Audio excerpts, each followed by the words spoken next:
Agora vamos continuar a ouvir através da exposição da mensagem. Você pode novamente abrir as Escrituras, agora no Evangelho de Mateus, capítulo 14. Os nossos versículos serão do 22 ao 36.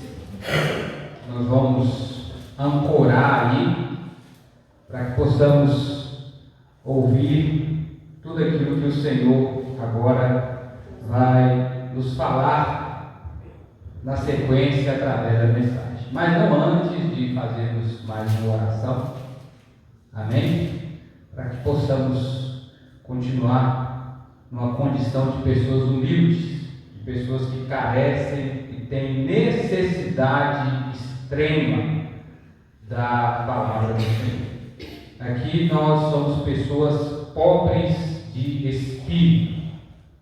Nós queremos mais de Deus. Somos como terra seca, árida. Estamos com sede e com fome. Estamos nessa noite com o coração ansioso, mas pela presença de Deus. Como a corça brama que suspira pelas correntes das águas, assim somos nós na presença de Deus. Amém?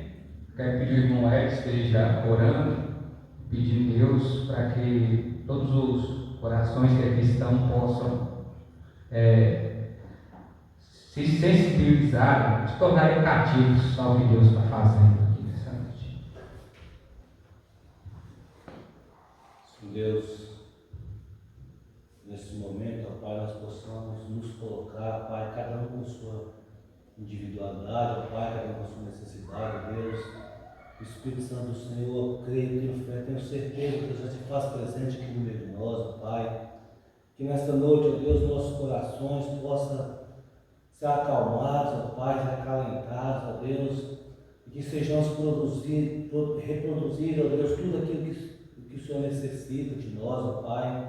Eu peço ao Senhor, ó Deus, agradeço também, ó Deus, por tudo que o Senhor tem feito, Deus, por até que o Senhor tem cuidado, ó Pai, pelas famílias aqui representadas, ó Deus, as famílias dessa comunidade, ó Pai, dessa cidade, as famílias dessa congregação, ó Deus, coloca nas suas mãos nesse momento, ó Pai, aqueles que não estão aqui, ó Deus, por algum motivo, o Senhor conhece, ó Deus, as nossas necessidades, nossos agradecimentos, ó Pai, essa semana que está por vir, ó Deus, coloca nas suas mãos, ó Deus, Pai querido, que em nome de Jesus, a sua palavra hoje, ó Pai, encontra morada em nosso coração, ó Pai, para que nós possamos sair daqui hoje com a certeza que nosso trabalho não é vão no Senhor, Pai, que o Senhor está cuidando, que tudo que fizermos aqui em nome do Senhor, o Senhor está abençoando e abrindo portas, ó Pai, quebrando as barreiras, quebra as barreiras, ó Pai, das famílias, ó Deus.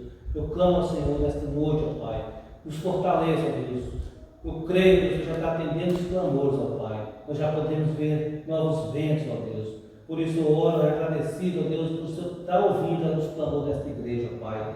Eu clamo ao Senhor e agradeço em nome de Jesus. Amém. Amém. Então, irmãos, não duvide de Jesus. Não duvide, em hipótese alguma, a respeito do que Ele tem falado com você, daquilo que Ele tem te prometido, ou de quem Ele diz ser. Para que possamos entender melhor a respeito desse título, que aqui eu fiz alguns esclarecimentos, nós vamos falar um pouco a respeito do Mar da Galileia. O que acontece? O Mar da Galileia, ele era o meio de trabalho de boa parte dos apóstolos do Senhor Jesus. Como assim? Era o método de sobrevivência daqueles que viviam da pesca. E essa lagoa, ela era estável, mas a Bíblia nos apresenta alguns momentos onde que ela começa a se movimentar, a ser chacoalhada aí por ondas, formação de tempestades, coisa dentro desse sentido. Então, assim, é mais ou menos como a nossa vida. Parece que tudo está tranquilo, parece que tudo está estável, mas aparecem dias atribulados, dias que acabam nos agitando, como ondas que se levantam, ventos que começam a soprar contrário daquilo que nós estamos imaginando, ou já assim esperamos, e aí isso acaba mexendo conosco, nos movimentando.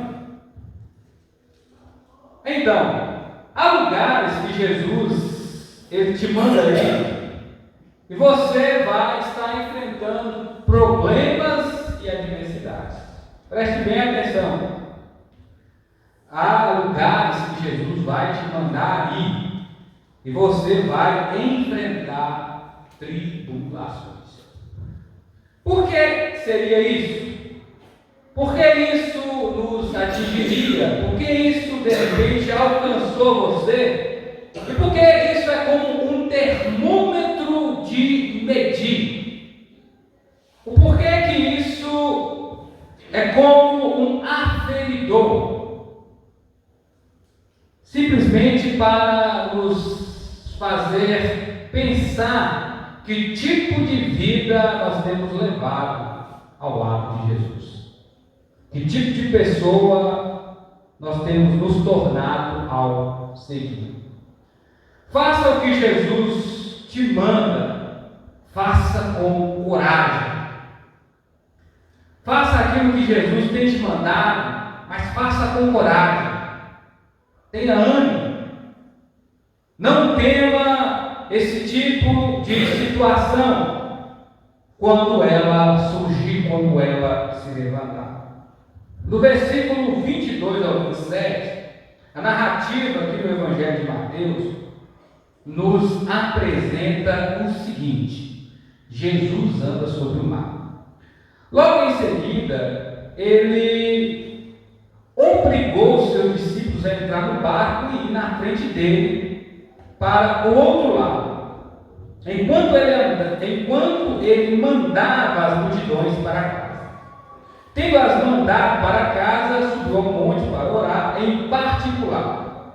Ao anoitecer, ele estava ali sozinho. Enquanto isso, o barco já estava bem longe da terra e era sacudido pelas ondas, pois o vento era contrário. Já alta madrugada, Jesus foi até eles, andando sobre o mar. Mas, ao ver sobre o mar, os discípulos assustaram e disseram: é um fantasma. E gritaram de medo.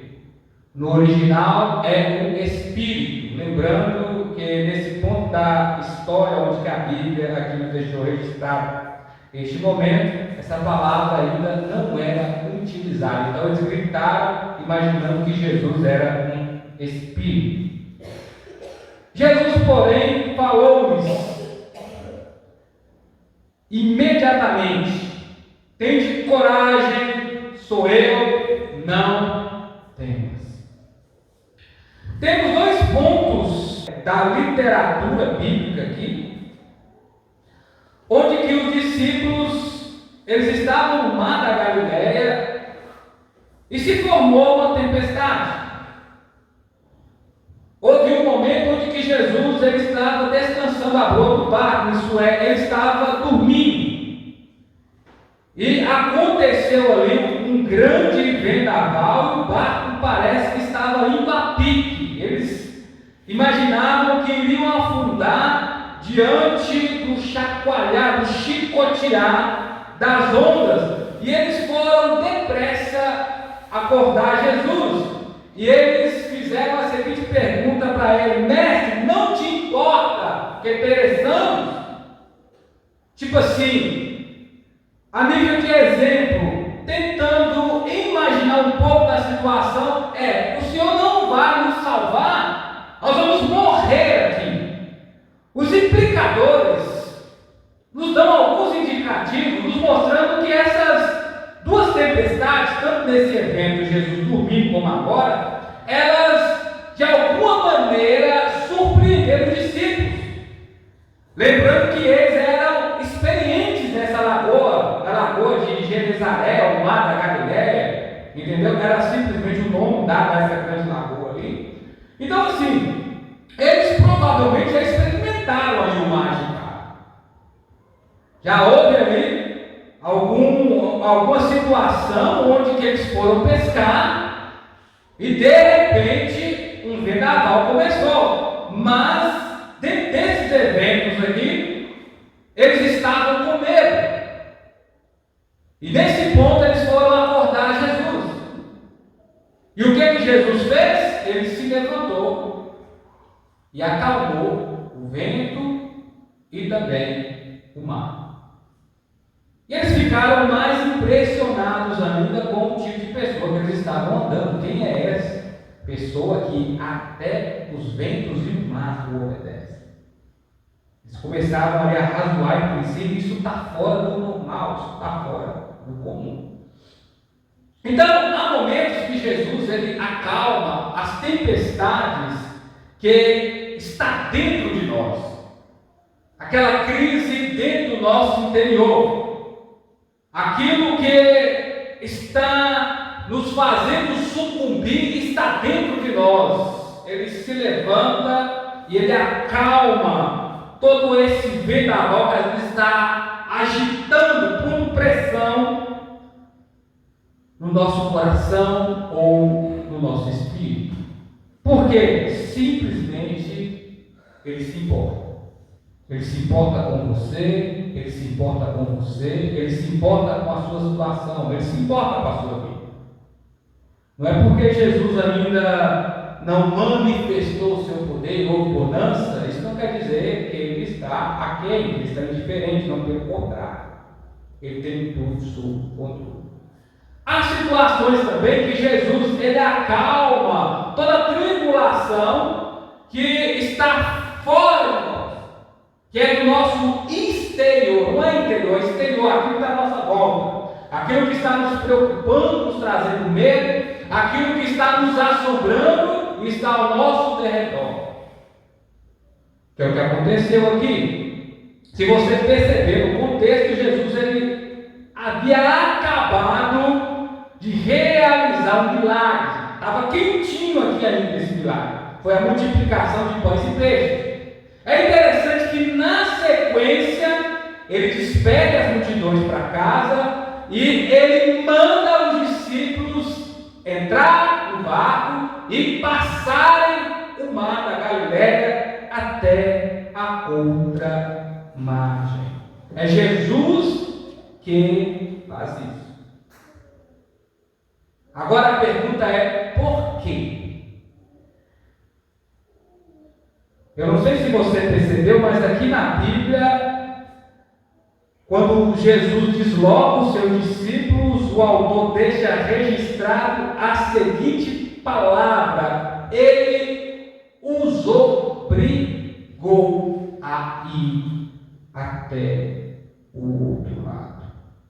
Jesus obrigou os discípulos a se movimentar. O que nós subentendemos é que Jesus ele não quer que ficamos acomodados ou distraídos. É o mesmo que compelir a palavra, estimular, arrastar, obrigar a alguma coisa ou forçar. O que o autor está nos informando é que Jesus lhe falou: vão até o outro lado, vão. E aí se forma essa embaraçosa tempestade. Em meio a isso, o que era comum na vida de Jesus, o que era notório, e que deveria ser muito mais do que um hábito na nossa vida, tinha que ser mais natural do que respirar, é que Jesus ele vai orar a Deus.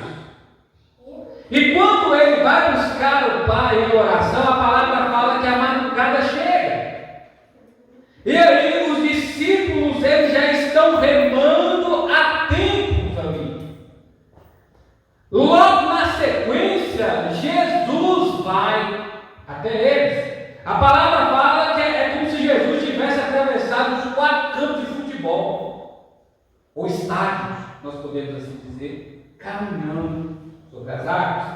Diante daquela situação, diante de toda aquela turbulência, aquela pressão, os discípulos, ao visualizá-lo, tremem de medo. Como eu te disse, eles imaginavam que era o Espírito.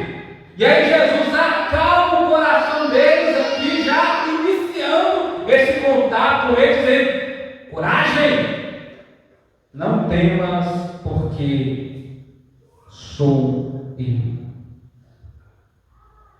Não temas, porque sou eu.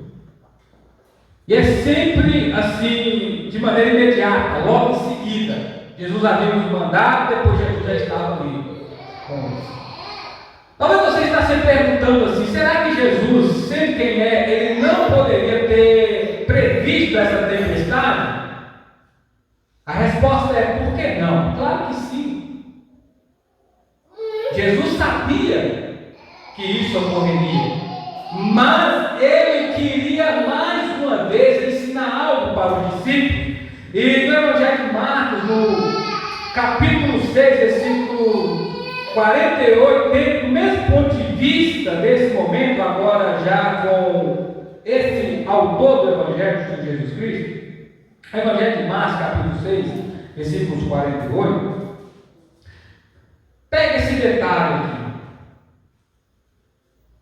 Vendo-os cansados de remar, porque o vento lhe era contrário, foi ao encontro deles, andando sobre o mar pela 4ª vigília da noite, e queria passar adiante deles.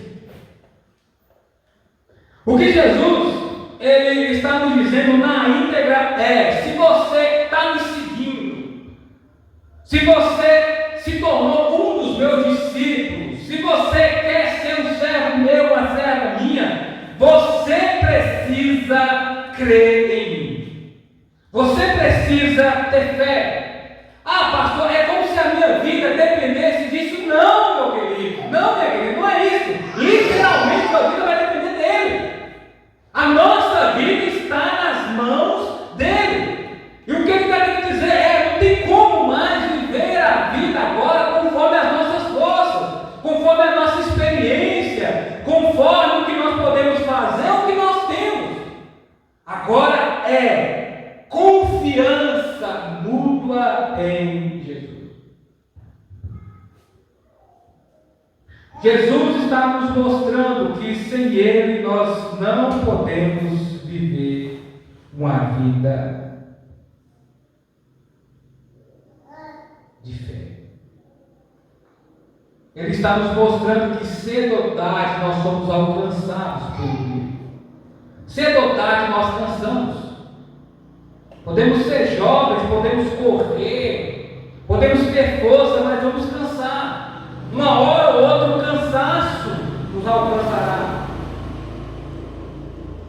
De repente você está cansado da sua forma de viver a vida. Talvez você está pensando assim: eu tenho o tempo todo remado, me esforçado, mas eu tenho vivido dentro da colheita dos mesmos resultados. Eu tenho visto as coisas acontecer como se fosse um déjà vu, da mesma forma. Eu tenho vivido ano após ano da mesma maneira. É porque você continua fazendo as mesmas coisas. Se eu e você temos o mesmo tipo de ação, o mesmo tipo de atitude, teremos os mesmos resultados. Se somos descrentes, se somos infiéis, se somos pessoas que não têm fé em Jesus, cedo ou tarde o medo nos sucumbirá. Alguma coisa nos atemorizará. Os ventos contrários aparecerão. As ondas de problemas surgirão, e somente Jesus pode resolver.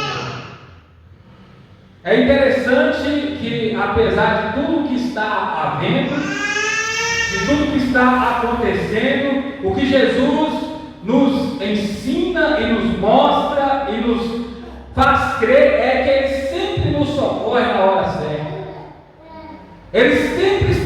para nos ajudar. Ele sempre está lá para nos socorrer. Isso de forma imediata. Não tema a tempestade que de repente se levantou contra você, porque Jesus é fonte de coragem. Dentro dessa situação na Bíblia, eu quero lembrar você que foi Jesus que mandou isso. O que Jesus está ensinando é: não tem como mais viver fora de mim, não tem como mais avançar sem confiar em mim. Faça o que Jesus te manda com fé, sem duvidar. Você precisa ter coragem. Não temas, mas você precisa ter uma fé que não pode caber dúvida. Dúvida é como água entrando no barco. Ela acaba tomando todo o espaço a ponto de afundar a nossa vida. Então, quando Jesus ele fala ao nosso coração, quando ele soa a sua palavra, dizendo não temas, ele está nos informando o seguinte: eu tenho misericórdia, eu tenho compaixão de você. Foi como Deus se apresentando para o profeta Isaías, que tinha lábios impuros, vivia em meio a um povo também sujo, e Deus falou assim: o que eu quero para você não é te condenar, eu não quero acabar com a sua vida, eu quero te salvar. A proposta é de paz, a proposta é de coragem, a proposta é para mudança. Mas aqui, o texto continua nos afirmando o seguinte, progredindo agora do versículo 28 ao 33. Pedro lhe respondeu: Senhor, se é tu, me manda ir sobre as águas até onde está. Ele disse: vem. Descendo o barco, andando sobre as águas, Pedro foi ao encontro de Jesus. Mas ao perceber o vento, teve medo. Começou a afundar e gritou: Senhor, salva-me. Imediatamente, Jesus estendeu a mão, segurou e disse: homem de pequena fé, por que duvidaste? E logo subiram para o barco, o vento cessou. Então, os que estavam no barco adoraram, dizendo: verdadeiramente tu és o Filho de Deus.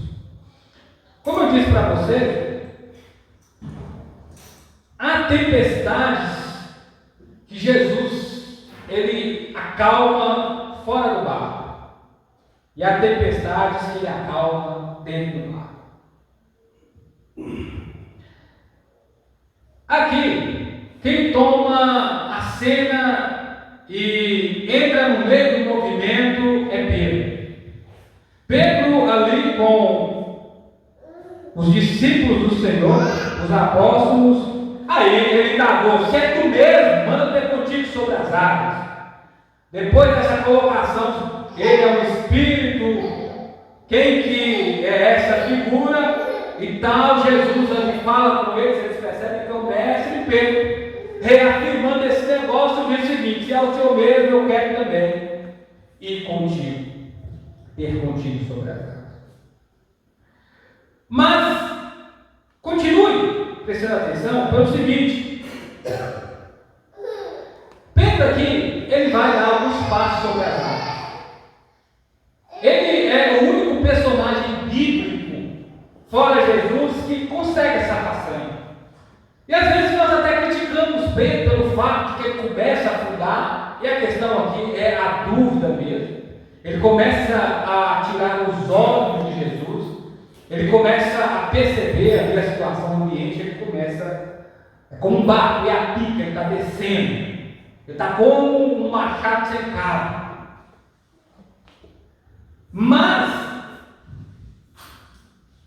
assim, o que me salta os olhos aqui nessa hora é que Pedro, ao indagar, ele não pede Jesus para acalmar a tempestade.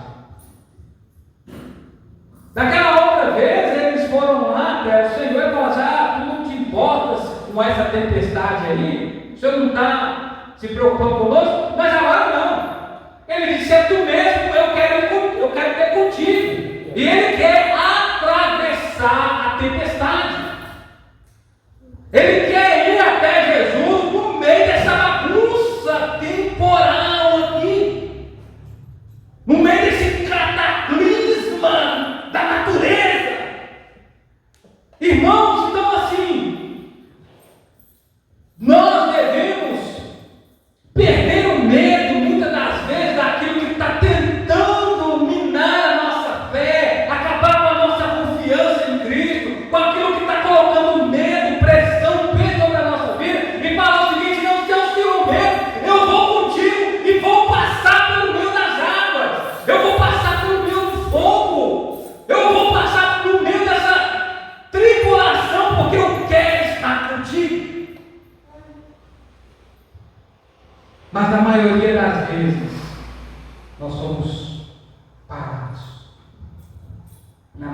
das vezes nós somos bloqueados. E quem dera se fosse só na internet. Estamos bloqueados porque alguma coisa, algum problema começa agora a tirar o nosso foco de Jesus. E perdendo o foco de Jesus, a nossa atenção agora ela começa a pender para outra coisa. Não é para Jesus. Está percebendo? Nós começamos agora a ver toda a situação que nos cerca, e se é o medo, se é a dúvida, se é a descrença, é isso que passa a ter poder sobre a nossa vida, quando nós começamos a afogar na incredulidade. Olhe para o Senhor e você será salvo. Olhe para o Senhor e você será salvo. Olhe para Jesus, foque em Jesus e você será salvo. Pedro aqui clamou imediatamente, Jesus o salvou, Jesus o socorreu. Não importa o quanto mais você já se afundou, se atolou, seja em uma vida de pecado, seja numa vida que desagrada a Deus, não importa como o seu coração está aqui nessa noite, se você quiser salvo no Senhor, ao olhar para Ele imediatamente, Ele te socorrerá. Aqui como também imediatamente Ele mandou os discípulos ir para o bar, imediatamente também Ele falou: sou eu que cumpro a causa. A causa é minha. Essa situação está sob o meu controle. A vida de você está sobre a minha proteção. E é isso, irmãos, que nós devemos entender de uma vez por todas. Quem sabe essa tempestade que você está vivendo não é como as outras. De repente, como era aqui essa situação com os discípulos. Mas não perca a sua atenção, olhe para Jesus. A dúvida não pode afogar a sua crença. Você tem que ter uma fé firme como uma âncora. Não deixe a desconfiança sucumbir em você, tomar o seu fôlego. Não deixe a situação te afundar. Jesus está acima de qualquer problema. Confie a sua vida a Jesus de uma vez por todas, sem medo. Qual é o seu medo? Qual é o seu medo de obedecer a Jesus? Qual é o seu medo de fato ter uma vida transformada? Qual é o seu medo de ter uma salvação consolidada, uma salvação genuína, uma regeneração verdadeira? Qual é o medo de te levar a se arrepender do seu erro? Qual é o seu medo de sair daqui agora diferente, com a mente e o coração transformado? O que mete medo na sua vida? Jesus pode me socorrer. Ele pode fazer isso agora, imediatamente. Clama a Ele de onde você está. Peça a Ele socorro, grite por salvação, nesse banco mesmo aí agora.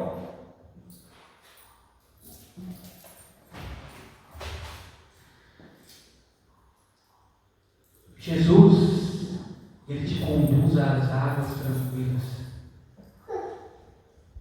porque Ele traz paz ao seu coração. Talvez você está vivendo uma crise e precisa de resolução. Deixa Jesus tranquilizar a sua vida agora. Deixa Ele tomar as rédeas da coisa. Deixa Ele te abençoar. Viva as promessas de Deus, enxergue a bondade de Deus aqui nesse tempo onde nós somos os viventes. Faça o que Jesus te manda e você fará a travessia. Faça o que Jesus te manda e você cumprirá a missão. Você vai chegar até o ponto final.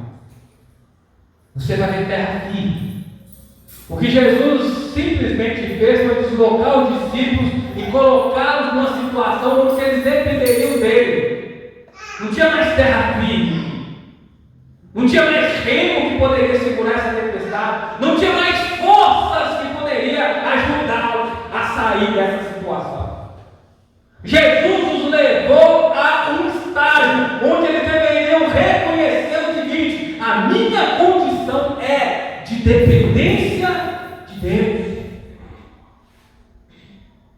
Jesus nos leva a viver momentos profundos em meio a crises e tribulações para que possamos chegar a esse entendimento. Não, eu dependo unicamente do Senhor. A minha condição é de um eterno dependente. E no versículo 34 ao 36,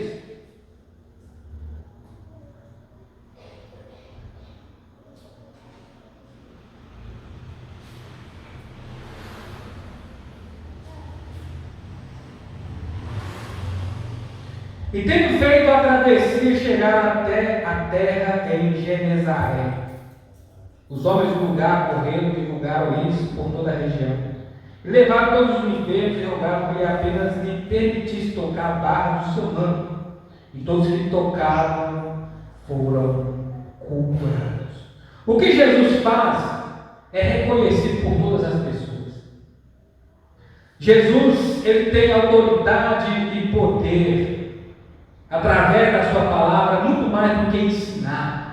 Mas ele consegue acalmar a natureza, então ele não vai ter poder sobre a sua vida, ele não vai ter poder sobre a sua situação. Ele é capaz de curar, ele é capaz de retirar qualquer perturbação, ele pode mudar a sua vida, porque ele é o Filho do Homem. No outro texto, no outro momento, eles começaram a indagar entre si: quem é esse que até os ventos e o mar o obedecem? Aqui eles chegam à conclusão, dizendo, ratificando: não, verdadeiramente ele é o Filho de Deus, ele é o Salvador que deveria vir ao mundo, ele é o Messias, ele é aquele que nós aguardávamos, ele é o prometido das Escrituras, não há outro antes dele ou fora dele, ele é o Senhor sobre todas as coisas, e ele está aqui no nosso barco, ele está aqui, ele está aqui, ele está aqui, ele manifesta o seu poder, ele manifesta a sua glória, ele pode mudar a sua vida, independente da sua situação, porque ele é o Filho do Deus Altíssimo. E mais uma vez Pedro presenciou o seu poder. Foi Pedro que disse: tu és o Filho de Deus, tu és o Messias. Mais uma vez Pedro estava presenciando um pouco dessa dimensão. Ele é o Filho de Deus. Meus irmãos, glória a Deus. Entregue o seu coração a Jesus, confia a sua vida nele. Pode confiar. Muito mais do que isso aqui, Jesus ele foi capaz de abrir um caminho para nós, nos levando até a Deus pela cruz do Calvário, onde ele se sacrificou por nós. Ele ressuscitou, ele foi à nossa frente, e sabemos que nós vamos fazer a travessia, estaremos salvos, seguros, em paz, porque o mesmo, quem é ele, o Cordeiro, nos guiará até a fonte das águas de vida. Mesmo que eu passe pelo vale da sombra da morte, não temerei mal algum, porque ele está comigo, ele está com você, ele tem cuidado de nós.